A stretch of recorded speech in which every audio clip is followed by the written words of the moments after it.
everyone. So, the topic for today is attention. With full attention, I'm sitting here, and आज हम attention के बारे में पढ़ेंगे. Basically, types of attention and models of attention. Attention के types and model समझने से पहले ज़्यादा इम्पॉर्टेंट ये है कि अटेंशन होता क्या है और किसने इस वर्ड को हमारे साइकोलॉजिकल रिसर्च के फील्ड में इंट्रोड्यूस कराया था. तो the name of the person is William wound, but this picture is not of William wound. ये हमारी विलियम जेम्स की पिक्चर है. तो विलियम जेम्स ने तो फंक्शनलिज्म का कॉन्सेप्ट एंड ऑल दिया था, तो यहाँ पे इनकी पिक्चर क्यों है? विलियम जेम्स ने अटेंशन की एक बहुत अच्छी डेफिनेशन दी जो आज भी हम पढ़ते आ रहे हैं. उन्होंने ये बोला कि अटेंशन जो है is focusing of consciousness on a particular object. It simply states कि अटेंशन का एक कॉन्शियस नेचर है, एंड कॉन्शियस नेचर मतलब we can voluntarily control it. The second part of definition says that we can only allow certain stimuli in our sensory memory. क्योंकि हमारी जो sensory memory होती है उसकी लिमिटेड कैपेसिटी होती है, तो हम सारे स्टिमुलाइज इन द एनवायरनमेंट को नहीं कैप्चर कर सकते हैं. तो we only focus on few stimuli या only one in 5 or 2 stimuli, because stimulus in the environment come to us as like bombarding. वो हमारे साइमल्टेनियसली हमारे माइंड में आते रहते हैं, बट हमारा फोकस क्या होता है? सब पे नहीं, सिर्फ कुछ पे होता है. Moving on, will study types of attention: sustain attention, selective attention, divide attention and executive attention. Now these four are major types of attention. पर अपन इनकी definition पे जाने से पहले what we can look for is, I'll say 4 examples. कोई order नहीं है उन 4 examples का. What you need to do is you need to write down in the comment section below that which example matches which type of attention. Firstly, my example is like I'm teaching you and at the same time I'm texting my friend. तो ये कौन सी type of attention में आएगा? Next, अपन जब बोलते हैं कि नहीं, I am not texting anybody and I am only teaching you because I want to fulfil my goal of teaching you. या फॉर एग्जांपल, बच्चे का एग्ज़ाम है कल और उसको पढ़ाई करनी है. उसके फैमिली मेम्बर्स किसी पार्टी में जा रहे हैं, कहीं जा रहे हैं, उसको फ़र्क नहीं पड़ रहा. उसका गोल है कि उसको पढ़ाई अपनी ख़त्म करनी है. तो ये हो गया अपना सेकंड एग्जाम्पल कि हम गोल अकम्प्लिश करना चाहते हैं.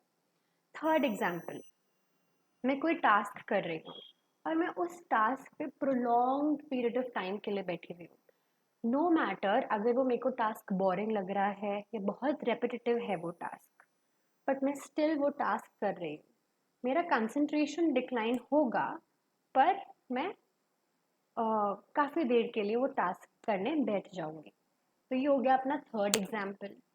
ना फोर्थ इज़ कि मैं एक पार्टी में हूँ और आधे लोग गॉसिप कर रहे हैं, आधे लोग they are cracking jokes, they are having drinks, someone is playing music and dancing, and in all of this chaos I hear someone call my name. जिसने मेरा नाम बुलाया, मेरी अटेंशन उस पर फोकस हुई. नो मैटर आसपास कितना शोर है, पर मैं उसी के पास जाके डायरेक्ट हो जाती हूँ या मैं रास्ता निकालने लगती हूँ कि कौन है जिसने मेरा नाम बुलाया. तो ये हमारे 4 एग्जाम्पल्स हैं. अब आप कमेंट सेक्शन में नीचे बताइए कि इन चारों में से कौन सा एग्जाम्पल किस पे मैच कर रहा है. कौन सा एग्जाम्पल बता रहा है कि ये सस्टेन अटेंशन है, कौन सा बता रहा है कि डिवाइडेड है, एग्जीक्यूटिव है एंड सेलेक्टिव अटेंशन है. Pause this video for a moment and comment down below. So, as we move forward, यहाँ पे मैंने थोड़ी डिटेल में हर एक अटेंशन के बारे में बताया है. Sustained attention, divided attention, then we have selective attention and executive attention. Right. तो सस्टेन्ड अटेंशन क्या होती है? अगर आपने कमेंट सही से किया होगा, एग्जाम्पल सही से सुने होंगे कि if I am sitting for a task for a prolong period of time, even that I feel कि वो टास्क बहुत बोरिंग है या फिर वो बहुत रेपिटेटिव है, फिर भी मेरा पूरा कंसंट्रेशन उसी टास्क पर है, तो वो जो चीज़ है वो मेरी सस्टेन्ड अटेंशन है, क्योंकि मेरा फोकस जो है वो सस्टेन्ड है। इसके नाम में ही हमें पता चल रहा है कि ये टाइप ऑफ अटेंशन क्या बताना चाह रहा है। अब सस्टेन्ड अटेंशन की एक कैरेक्टरिस्टिक होती है। क्या कैरेक्टरिस्टिक होती है? कि वो डिक्लाइन होता है ओवर टाइम, जिससे अपन बोलते हैं विजिलेंस डिक्रीमेंट। जिसे अपन क्या बोलते हैं? Vigilance decrement. अब ये जो सस्टेन्ड अटेंशन है, ये मतलब कौन से ऐसे फैक्टर्स हैं जिस वजह से हमारी अटेंशन सस्टेन रहती है?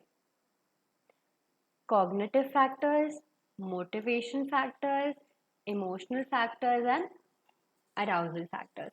तो ये हमारे सारे फैक्टर्स हैं जिनकी वजह से हम एक टास्क पे इतनी देर के लिए बैठ सकते हैं। Moving on two divided attention. अब डिवाइडेड अटेंशन क्या है? इसके अगर अपन नाम में ही देखें तो हमें पता चल रहा है डिवाइडेड। डिवाइडेड का मीन्स हमारी एक जगह अटेंशन नहीं है, हमारी जो अटेंशन है वो मल्टीपल जगह है। मेरा जो एग्जाम्पल था that I am teaching you as well as I am texting my friend, वो आता है हमारे डिवाइडेड अटेंशन के अंदर। That is doing more task, two और मोर टास्क साइमल्टेनियसली। इनको साइकोलॉजिस्ट बोलते हैं या नॉर्मल इंसान ले पर्सन बोलता है कि वो मल्टीटास्क कर रहे हैं, वो मल्टीटास्कर्स हैं। Right, now moving on, selective attention and executive attention.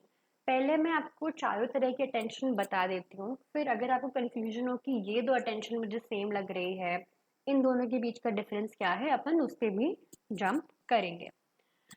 When we talk about selective attention, तो मैंने एक एग्जाम्पल दिया था पार्टी का, कि पार्टी में लाउड नॉइजेस चल रहे हैं, लोग मस्ती कर रहे हैं and they are having fun, they are cracking jokes, someone is dancing, music बहुत लाउड है और किसी ने मेरा नाम बुलाया और मैं उसके पास, मैं ये वंडर करने लग गई कि कौन है वो जिसने मेरा नाम बुलाया, और उस तरफ में डायरेक्ट होने लग गई। राइट, तो इस इफेक्ट को अपन बोलते हैं कॉकटेल पार्टी इफेक्ट।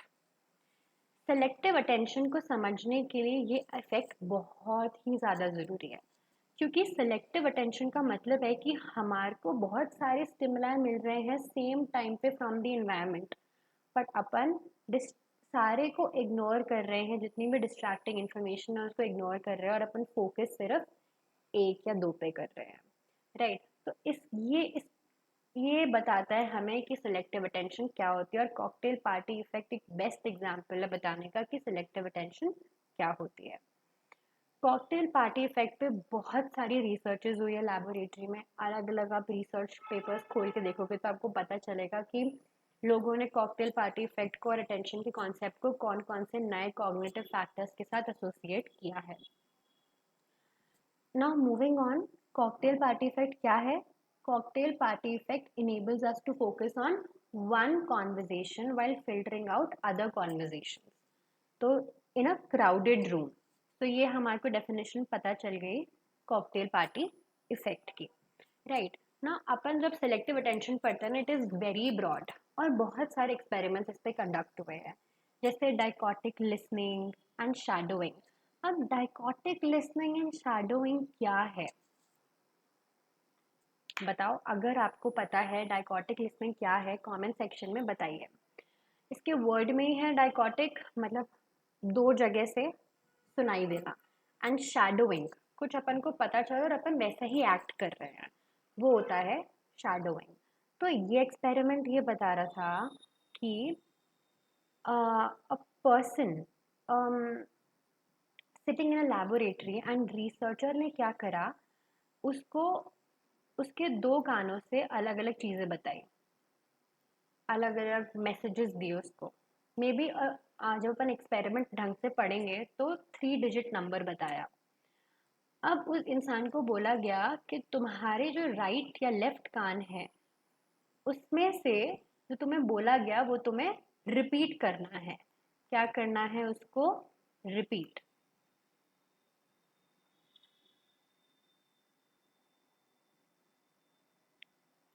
यहाँ पे थोड़ा प्रॉपर्ली नहीं लिखा जा रहा है, बट उसको क्या करना है? रिपीट करना है। कोई भी बोला कि लेफ्ट ईयर और राइट ईयर से जो भी इंफॉर्मेशन बोली गई, तो अ, जब उस इंसान ने रिपीट किया, इसका मतलब क्या किया? शैडो किया। तो उसने वो एक पर्टिकुलर मैसेज ही बताया जो उसको लेफ्ट या राइट कान से सुनने को बोला गया था, और जो दूसरा मैसेज है उसको इग्नोर कर दिया। तो ये हो गया हमारा डाइकोटिक लिसनिंग एंड शैडोइंग, और ये क्लियरली शो कर रहा है the concept of selective attention, कि अपन ने सिर्फ एक चीज़ पे फोकस करा, नो मैटर बहुत सारे अदर स्टिमुलाई हमारे को साइमल्टेनियसली आ रहे हैं। Moving on, executive attention. अब एग्जीक्यूटिव अटेंशन क्या है? एग्जीक्यूटिव अटेंशन क्या बताएगी?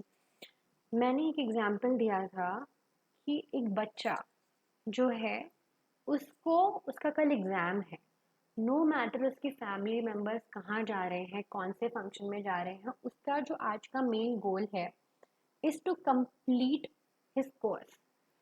तो कोर्स कंप्लीट करना is the goal of that child.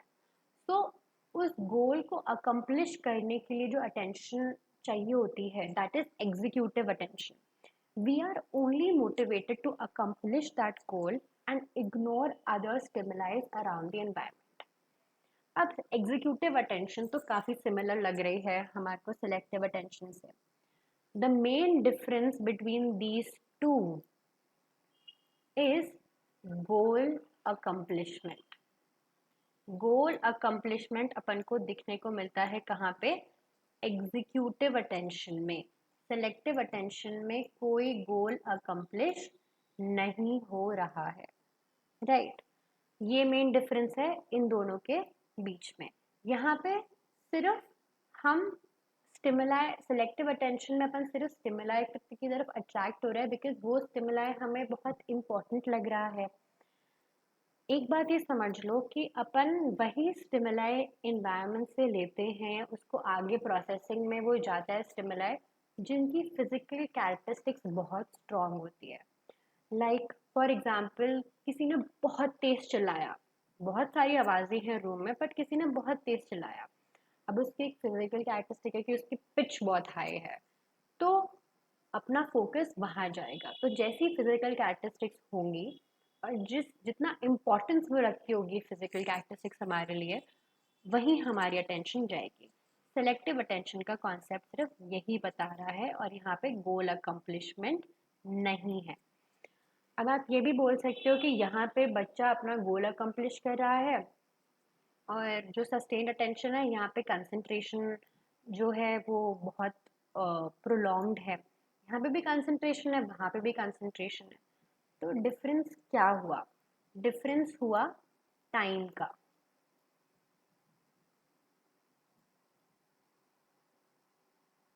Right, time का। टाइम का डिफरेंस ऐसे होता है कि यहाँ पे वो टास्क इवन बोरिंग हो जाए या रेपिटेटिव हो जाए, बट एक particular prolong period of time के लिए वो चलता रहता है वो टास्क। ठीक है, यहाँ पे हमारा टास्क खत्म हो जाएगा जब हमारा गोल अकम्प्लिश हो जाएगा। यहाँ पे कंसंट्रेशन बहुत सस्टेन रहता है। ठीक है, यहाँ पे टाइम फैक्टर है जो इम्पोर्टेंट है, वहाँ पे हमारा कोई टाइम फैक्टर नहीं है जो इम्पोर्टेंट नहीं है।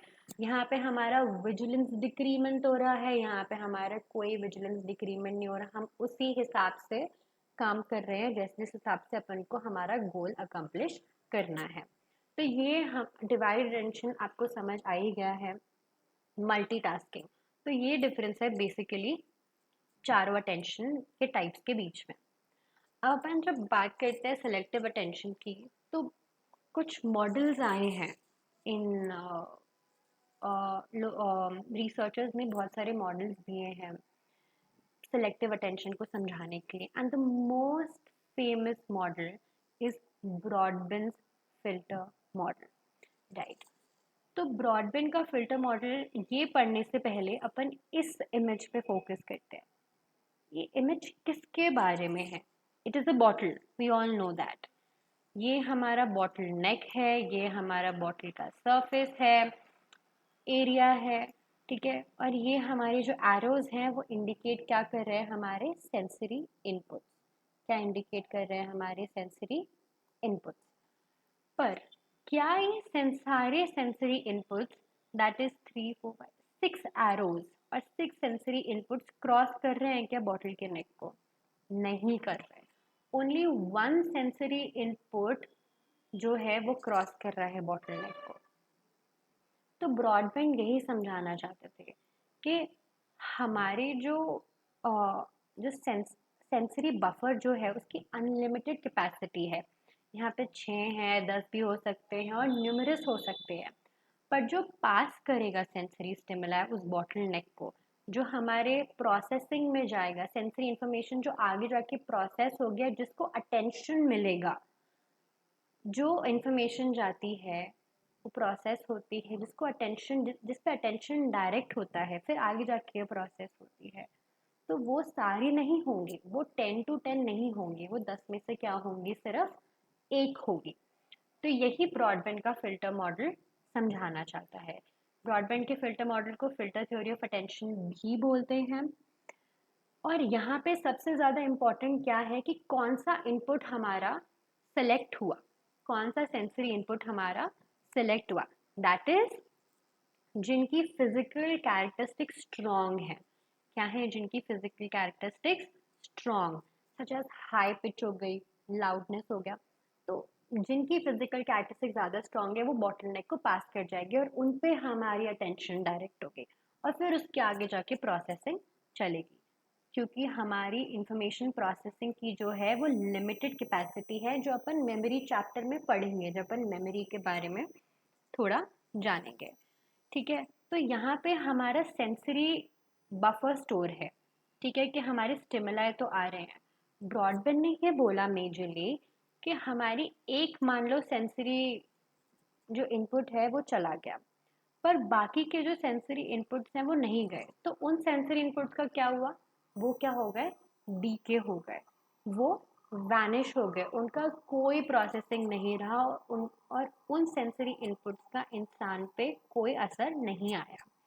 तो ब्रॉडबैंड का मेजर मेजर फैक्टर ये था कि एक जो पास हो गया, जिस पे अटेंशन गई, वो बहुत बढ़िया। जो बाकी पास नहीं हुए वो हमारे डीके हो गए या वो चले गए। अब जो अपन नेक्स्ट मॉडल पे शिफ्ट करते हैं वो ब्रॉडबैंड के मॉडल से काफ़ी सिमिलर है, बट उसमें एक डिफरेंस है। जो एक डिफरेंस है वो एक वर्ड से समझ आ सकता है, दैट इज अटेनुएशन। एंड ट्राइजमन का अटेनुएशन मॉडल। अटेनुएशन का मतलब क्या है? What does attenuation mean? Attenuation का मतलब है कि किसी की वैल्यू कम हो जाना या फोर्स जो है वो कम हो जाना। बट अब इस अटेनुएशन का यूज कहाँ पर है? मतलब वैल्यू कम होना, फोर्स कम होना, कहाँ पढ़ेंगे अपन वो? तो जैसे अपन इस बॉटल नेक पे देखते हैं, जो ब्रॉडबैंड ने बोला कि जो बचे हुए 5 स्टिमुलाई हैं वो डीके हो गए, एंड ट्राइजमैन ने बोला कि ये डीके नहीं हुए, ये अटेनुएट हुए हैं। क्या हुए हैं ये? अटेनुएट। अटेनुएट का मतलब है कि वो अभी भी एग्जिस्ट करते हैं, वो डीके नहीं हुए हैं, बस उनका फोर्स कम हो गया है या उनकी वैल्यू कम हो गई है, पर वो इंसान के सेंसरी बफर से हटे नहीं है, राइट। तो यही मेजर डिफरेंस था दोनों के मॉडल में। अब अटेनुएशन का कॉन्सेप्ट उन्हें दिया, बट क्या फैक्टर था, किस वजह से दिया? कोई एक्सपेरिमेंट किया उन्होंने जिस वजह से उन्होंने बोला कि वो अटेनुएट हो गए हैं? हाँ जी, बिल्कुल। उन्होंने बिल्कुल बताया कि कैसे हुआ है अटेनुएशन। तो जैसे अपन डाइकोटिक लिसनिंग पे जाते हैं एंड शैडोइंग पे जाते हैं, तो ये एक्सपेरिमेंट हमारा ब्रॉडबैंड ने भी यूज़ करा है और एंड ट्राइजमन ने भी यूज़ करा है। एन ट्राइसमैन ने बोला कि अ, ये जो डाइकोटिक लिस्टिंग है, उन्होंने एक इंसान को दो स्टोरीज सुनाई। एक पार्टिसिपेंट को रिसर्चर ने एन ट्राइसमैन ने दो स्टोरी सुनाई, एक लेफ्ट ईयर से और एक राइट ईयर से, राइट। तो एन ट्राइसमैन बोली कि जो स्टोरी सुनाई है उनको शैडो करना है फ्रॉम आइदर लेफ्ट और राइट अकॉर्डिंग टू हर। कि वो बोलती है लेफ्ट ईयर से जो स्टोरी सुनाई है वो शैडो करके रिपीट करो, या फिर जो राइट ईयर से स्टोरी सुनाई है वो शैडो करके रिपीट करो, राइट। तो ऐसा किया। आफ्टर थोड़ी after a certain period of time, या फिर उसी टाइम पे थोड़ी देर बाद, ट्राइसमैन ने क्या करा कि जो दोनों स्टोरीज, मान लो जो लेफ्ट ईयर से जो स्टोरी सुनाई थी उसको शिफ्ट कर दी राइट ईयर से, और जो राइट ईयर की थी उसको कर दी लेफ्ट ईयर पे। तो अब दोनों को स्विच कर दिया गया। तो अब जब बोला गया कि लेफ्ट ईयर से शैडो करो, तो जो रिसर्चर था, सॉरी जो पार्टिसिपेंट था, उसने गलत स्टोरी शैडो करी। इसका मतलब है कि जिस स्टोरी पे उसको ध्यान नहीं देना था उसने वो स्टोरी शैडो करी, उसने रॉन्ग स्टोरी शैडो करी। मतलब उसने रिपीट करे वो वर्ड्स, जैसे स्टोरी चल रही है उसके साथ साथ वो वर्ड्स रिपीट करे। तो ट्राइसमैन बोली कि ऐसा तो नहीं है कि इंडिविजुअल ध्यान नहीं देता दोनों मैसेजेस पे। इंडिविजुअल ध्यान देता है दोनों मैसेजेस पे, और दोनों मैसेजेस प्रोसेस हो रहे हैं और दोनों के मीनिंग भी प्रोसेस हो रहे हैं। अटेंडेड एंड अनअटेंडेड दोनों मैसेजेस के हमारे मीनिंग जो है वो प्रोसेस हो रहे हैं। इस एक्सपेरिमेंट के थ्रू ट्राइसमैन ने अटेनुएशन मॉडल को समझाया। इसके एक्सपेरिमेंट्स दिए गए हैं इंटरनेट पे, अब जाके देखिए। अटेंशन को भी बहुत सारे cognitive factors, perception and all से, एग्जीक्यूटिव फंक्शनिंग से एसोसिएट करके काफ़ी रिसर्चेस प्रोवाइड करे गए हैं। Read all of that, read about dichotic listening, shadowing, you'll get to know more about it. So basically this was all about attention, उसके types and models of attention. Yes, if you like it, please share and subscribe. Thank you so much.